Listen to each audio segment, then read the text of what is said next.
अवधूत चिंतन श्री गुरुदेव दत्त श्री स्वामी समर्थ। आपलं माझ्या चॅनलमध्ये स्वागत आहे। तर सकाळचे इकडे 8 वाजले आहेत आणि रंकाळ्यावर आपण हा सुंदर व्ह्यू पाहत आहोत। तर आजचा ब्लॉग थोडासा वेगळा होणार आहे आणि आज आपण एका ठिकाणी चाललो आहोत। तिथं प्रत्यक्ष महादेव आणि माता पार्वती वास करतात असे हे ठिकाण म्हणजे गाव वडणगे। तर वडणगे या गावाला करवीर काशी श्री क्षेत्र वडणगे असं नाव पडलेलं आहे।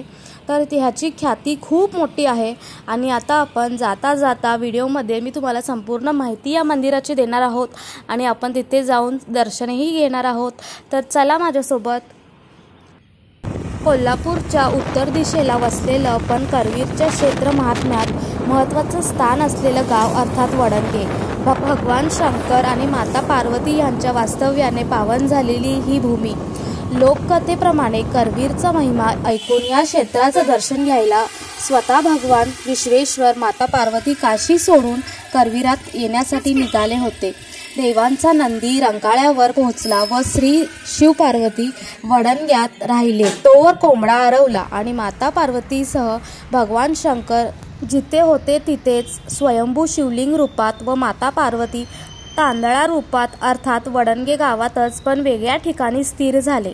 प्रथम आता आपण आलो आहोत माता पार्वतीचं दर्शन घेण्यासाठी। तर सुंदर असं हे माता पार्वतीचं मंदिर आपण पाहत आहोत। दगडी बांधकामाचं हे सुंदर मंदिर आज आपल्याला या ठिकाणी पाहायला मिळतं आणि पार्वती माता इथे तांदळा रूपात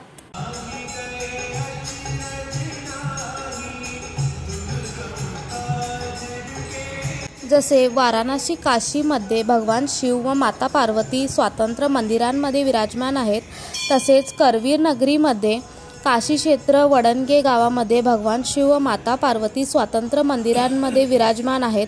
म्हणूनच या गावाला करवीर काशी अशी ख्याती नावरूपात आली। म्हणून या गावाला प्रतिकाशीच असे संबोधले जाते।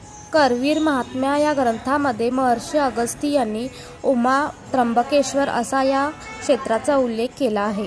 करवीर महात्म्यामध्ये असा वर्णन केलेला आहे की महर्षी अगस्ती व त्यांची पत्नी लोपामुद्रा या संपूर्ण क्षेत्राची परिक्रमा करताना या वडणगे गावामध्ये आले। इथे आल्यानंतर लोपामुद्रा मातेने विचारले या क्षेत्राचे महात्म्य काय। महर्षी अगस्ती सांगतात, जे महात्म्य नाशिकच्या त्र्यंबकेश्वराला ते या वडणगे गावाच्या महादेवाला, जे महात्म्य नाशिकच्या गोदावरी नदीला तेच महात्म्य वडणगे गावच्या तलावातून जो सांडवा निघतो व तो पंचगंगेला जाऊन मिळतो त्या प्रवाहाला, म्हणजेच गौतमी माता लोपामुद्रा आणि अगस्तींना प्रश्न विचारतात, तुम्ही मला जे महात्म्य सांगताय त्याला आधार व पुरावा काय।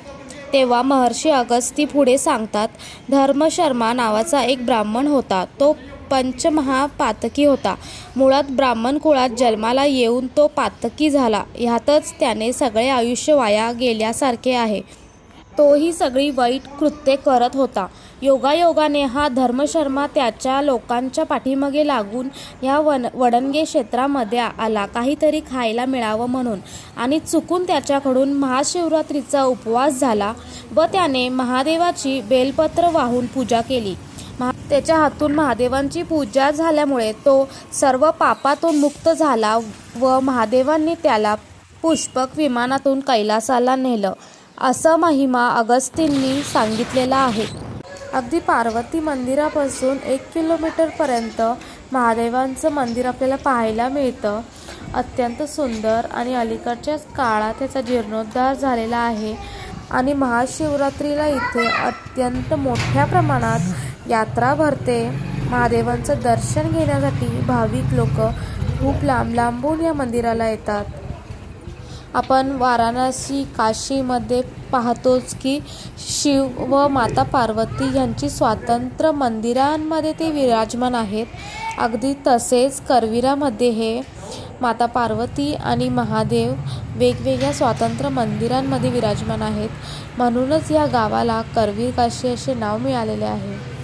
संपूर्ण सभामंडप हा 12 ज्योतिर्लिंगांची माहिती देत आहे आणि आतमध्ये आपल्याला गर्भगृहामध्ये नंदी महाराज दिसत आहेत। इकडे जय विजय यांची मूर्ती आहेत छान सुंदर असे कोरण्यात आलेले आहेत आणि आतल्या गाभाऱ्यामध्ये नंदी महाराज आहेत आणि त्याच्या आतल्या गाभाऱ्यामध्ये गर्भगृहामध्ये भगवान शिव लिंगाच्या रूपात विराजमान आहेत।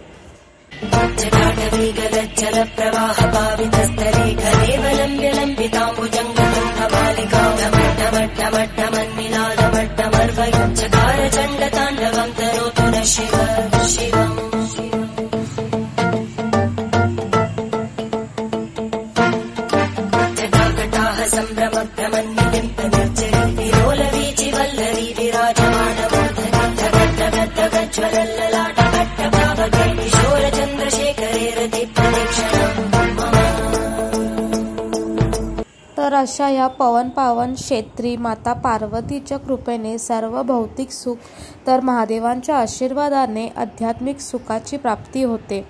तर कोल्हापूरला आलात तर अवश्य वडणगे या गावाला भेट द्या आणि महादेव आणि माता पार्वतींचे दर्शन घ्या।